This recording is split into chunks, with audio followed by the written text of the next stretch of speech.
बोल तो 2, 1, 3 और 1, 4 4 क्वेश्चन मॉडर्न फिजिक्स कंफर्म। एक क्वेश्चन यूनिट एंड डायमेंशन से हर साल हर बार हर पेपर के अंदर आता है और आता रहेगा। वो तो सर 11th कम पढ़नी चाहिए, नहीं, जो 12th का जो 60% है ना उसमें भी 11th को एंटर करा डालते हैं कि भैया सबसे ज्यादा पोर्शन कवर करने वाला मैकेनिक्स, क्योंकि मैकेनिक्स अकेला बन के तो क्वेश्चन लाता ही लाता है, साथ में ये हर चैप्टर के साथ मर्ज होने की कोशिश करता है। हेलो बच्चों, कैसे हो आप सब लोग, क्या हाल चाल। तो भैया जेई मेन 2026 जिस पर हम डिस्कशन करने वाले हैं आज, तो यही वो पल है, यही वो ड्रीम है जिसका इंतजार हम लोग पिछले 1 साल से कर रहे हैं, या फिर पिछले 2 साल से। हमने हमारा पूरा 11th निकाल दिया, हमने हमारा पूरा 12th इसी चीज को दे दिया। हमारी रातों की मेहनत जो यहां दिखने वाली है, जेई मेंस 2026 जो आने वाला है, और ये टाइम अब पढ़ाई का नहीं परफॉर्मेंस का टाइम है कि हमें क्या कैसे परफॉर्म करना है। इस आखिरी टाइम में हम लोगों को कैसे पढ़ना है, कैसे स्टडी, हमारी क्या प्लानिंग होनी है चाहिए, तो इसका डिस्कशन करने के लिए आज मैं आया हूं आप सबके सामने। तो सबसे पहले हम डिस्कस करते हैं कि हमें क्या अब नया करना चाहिए या फिर हमें क्या नहीं करना चाहिए। तो जो नहीं करना चाहिए उसके अंदर जो पहला टॉपिक है वो है कि नए चैप्टर की शुरुआत, दूसरा किसी नए सोर्स को पकड़ना। अब केवल टाइम है कि हमने जो पूरे साल भर में जो नोट्स बनाए हैं, उनके जो शॉर्ट नोट्स बनाए हैं, उनको ले और डेली 2 से 3 चैप्टर के शॉर्ट नोट्स को रिवाइज करें। और फिलहाल हमारे पास एक ही भगवान है, वो है मॉक टेस्ट। जितने मॉक टेस्ट हो सकते हैं, जितने पॉसिबल है उतने दे, एक दिन छोड़ के एक दिन मॉक टेस्ट दे, और उस मॉक टेस्ट में जो क्वेश्चन हमसे अटेम्प्ट नहीं हुए उससे रिलेटिव जो टॉपिक्स है वो हम अपने नोट से पढ़े। हम सेकेंड डे वापस मॉक टेस्ट दे, और उस मॉक टेस्ट के अंदर जितने भी क्वेश्चन है जो हमसे नहीं बने हैं उनके टॉपिक्स को हम दोबारा रिवाइज करें। सेकेंड थिंग कि सर कुछ चैप्टर हमसे छूट गए हैं, वो नहीं, अब नया स्टार्ट नहीं करना, स्पेशली जनवरी वाले मेंस के लिए तो नहीं करना हम लोगों को। तो हमें करना क्या है, तो बेटा कुछ चैप्टर्स है या फिर कुछ टॉपिक्स है। अगर हम फिजिक्स की बात करें तो हमारे पास mechanics, heat and thermo, electrostatic and magnetism, current electricity, electromagnetic induction, modern physics और ऑप्टिक्स, कुछ इस तरीके से ये पोर्शन कवर करते हैं कि भैया सबसे ज्यादा पोर्शन कवर करने वाला मैकेनिक्स, क्योंकि मैकेनिक्स अकेला बन के तो क्वेश्चन लाता ही लाता है, साथ में ये हर चैप्टर के साथ मर्ज होने की कोशिश करता है। Electrostatic plus mechanics, current plus mechanics, optics plus mechanics, modern plus mechanics, ये जितने भी पार्ट्स है मैग्नेट प्लस मैकेनिक्स के साथ मिक्स होने की कोशिश करता है। तो सबसे पहले हम बात कर लेते हैं चैप्टर वाइज, कौन से चैप्टर का कितना वेटेज है, ताकि हमें पता लगे कि हां हम किस लेवल पर स्टैंड करते हैं। तो यहां हम सबसे पहले डिस्कस करेंगे कि भैया क्लास 11th की फिजिक्स, जो हमारी फेवरेट फिजिक्स हुआ करती थी जिसमें मैकेनिक्स आता था, तो सबसे पहले unit and measurement, physical world and unit and measurement error. तो आपको एक चीज याद दिला दूं कि जेई एडवांस के अंदर 2 क्वेश्चन और मेंस के अंदर confirm 1 question unit and dimension से हर साल हर बार हर पेपर के अंदर आता है और आता रहेगा। तो यहां मैंने लिखा है कि नंबर, और ये मैंने पिछले 7 से 8 साल के पेपरों को देखकर ही लिखा है कि एक क्वेश्चन यूनिट एंड मेजरमेंट से मिलेगा। सेकंड, अगर हम काइनेमेटिक्स की तरफ दौड़े तो चाहे प्रोजेक्टाइल मोशन हो, चाहे रिलेटिव मोशन हो, या मोशन अंडर ग्रेविटी हो, एक क्वेश्चन वो वहां से देगा। हम लॉज ऑफ मोशन बोलते हैं, न्यूटन्स लॉ ऑफ मोशन की बात करें तो एक क्वेश्चन चाहे 2 ब्लॉक पुली प्रॉब्लम से आए या कंस्ट्रेंट मोशन से आए, एक क्वेश्चन वहां से आएगा। अगर हम वर्क पावर एनर्जी से पूछे तो मेरे हिसाब से पता है, वर्क पावर एनर्जी को हमेशा वो इलेक्ट्रोस्टैट, कैपेसिटर, या फिर ईएमआई, या फिर कहीं ना कहीं एसएचएम ऑसिलेशन एनर्जी से मिक्स करके एनर्जी कंजर्वेशन या वर्क एनर्जी थ्योरम का यूज करता है वो, और वहां से वो एक क्वेश्चन रिलेट करता है। तो ये वो चैप्टर है जिनसे एटलीस्ट एक क्वेश्चन आते ही आते हैं। हम बात करें motion of system of particle and rigid body dynamics, बोले तो rotational motion and centre of mass, confirm यहां से 1 से 2 क्वेश्चन हमारे आने वाले हर पेपर के अंदर। ऐसा नहीं किसी में नहीं आएंगे, किसी में आएंगे, किसी में 1 आ गया, किसी में 2 आ गया, क्या पता किसी में 3 क्वेश्चन आ जाए, बट हाँ मिनिमम 1 क्वेश्चन तो यहां से आएगा ही आएगा। लेकिन अगर हम बात करें ग्रेविटेशनल, तो ग्रेविटेशनल और प्रॉपर्टीज ऑफ बल्क मैटर बोले तो मैकेनिकल प्रॉपर्टीज ऑफ मैटर, या मैकेनिकल प्रॉपर्टीज ऑफ सॉलिड, इन दोनों चैप्टर से एटलीस्ट एक क्वेश्चन, या फिर मैं कहूं 0 से 1 क्वेश्चन, ग्रेविटेशनल का कंफर्म इसलिए नहीं कह रहा क्योंकि इलेक्ट्रोस्टैटिक और ग्रेविटेशनल बिल्कुल एग्जैक्ट सेम है, और या फिर properties, elastic property of material, यहां से एक एक क्वेश्चन आने के चांसेस है, और कंफर्म नहीं आए या नहीं आए। अगर ये चैप्टर आपके नहीं है तो आप इन्हें स्किप कर सकते हैं, अभी फिलहाल नया कुछ भी स्टार्ट नहीं करना है। और thermodynamics, KTG, oscillation and waves, इनसे एक क्वेश्चन थर्मोडायनेमिक्स केटीजी से हर बार पूछा जाता है। ऑसिलेशन और वेव्स की बात करूं तो 1 से 2 क्वेश्चन आते हैं, और अगर मैं बात करूं केटीजी तो इससे भी एक क्वेश्चन आता है, इससे भी एक क्वेश्चन आता है। तो ये है हमारा 11th का पोर्शन जहां से क्वेश्चन पूछे जा सकते हैं। और 12th के पोर्शन की बात करूं तो देख, मेंस के अंदर 40-60 का रेशियो चलता है कि 40% 11th और 60% 12th।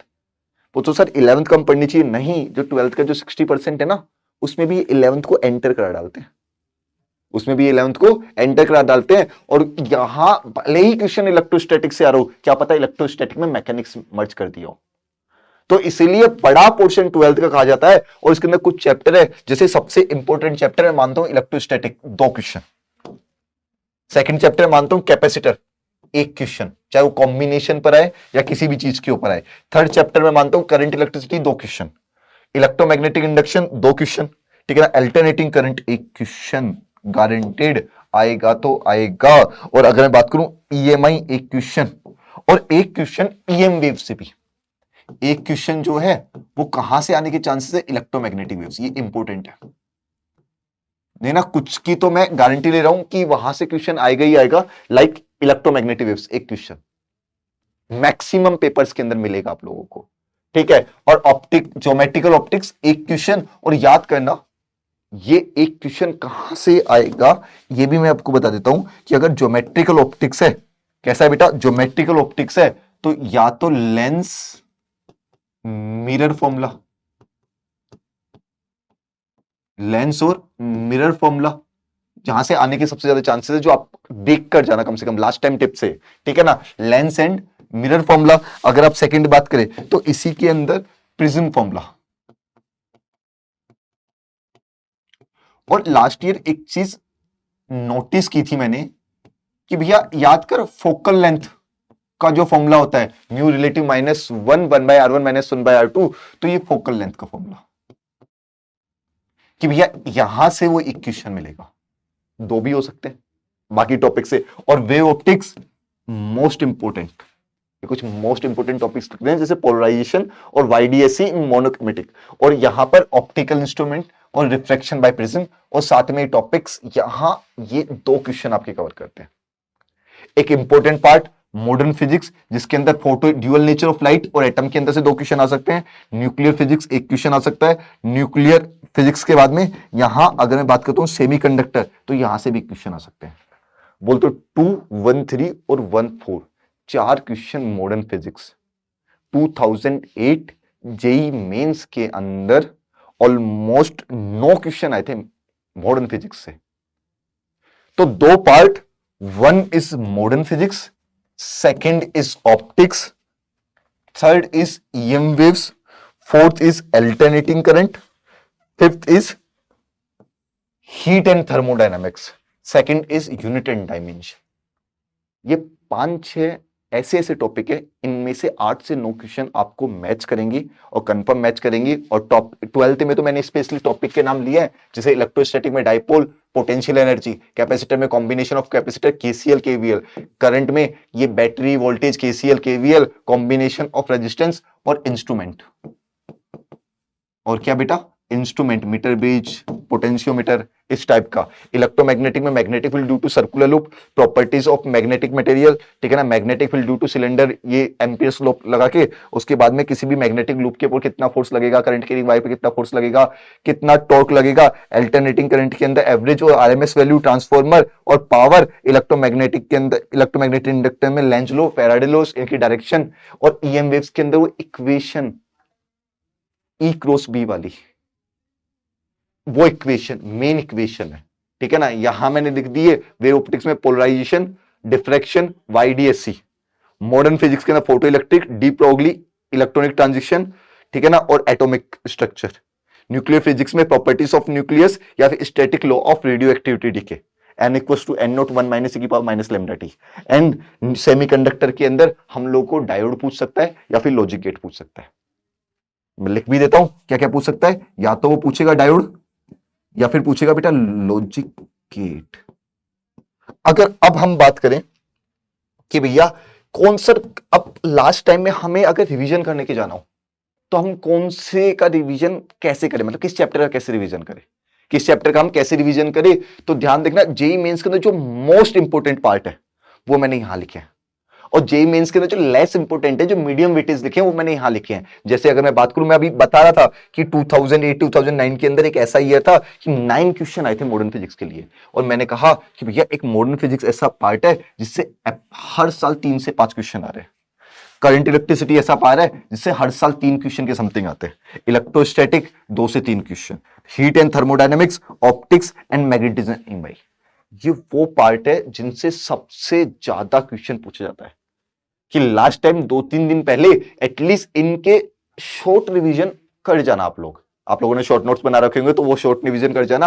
और ये मीडियम, अगर आपको टाइम मिलता है, पास टाइम है और पूरा रिवाइज करना है, तो पहले इनका शॉर्ट रिवीजन, फिर टाइम बचे तो मैकेनिक्स, ठीक है, waves and sound, fluid and solid, SHM और ग्रेविटेशनल, और इनसे आने वाले नंबर ऑफ क्वेश्चन की अप्रोक्स कितने नंबर ऑफ क्वेश्चन आ सकते हैं।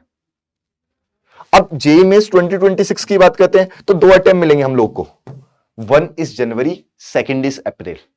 तो यहां जनवरी 2026, तो मैं यहां लिख देता हूं भगवान तो एक ही है आपके लिए, और वो है आपके मॉक टेस्ट। वो है आपकी मॉक टेस्ट, जितना हो सकता है उतने मॉक टेस्ट, और आपका रिवीजन कंप्लीट अच्छे से। तो मॉक टेस्ट के साथ में लास्ट 5 इयर्स के, क्योंकि अब तो हर साल 8, 10, 12 पेपर होते हैं एक शिफ्ट के अंदर, ठीक है, और अगर मैं दोनों के बनाऊं तो हर साल 10 पेपर्स मिलेंगे और 550 पेपर्स हो गए लास्ट 5 इयर्स की। जो पीवाईक्यूज है वो लगा डालो। अगर लास्ट 5 इयर्स के पीवाईक्यू और समथिंग 10 मॉक टेस्ट जो आप पहले दे चुके हो, वो कुछ नया स्टार्ट नहीं करना जनवरी वाले के लिए। अब भी बस यही करना है, मॉक टेस्ट ही भगवान है, जितना हो सके दे लो, एटलीस्ट 8 से 10 दे दो अभी भी, डेली 1 या 2, 1 और 2, और उनको एनालिसिस करना, वो मत भूलना।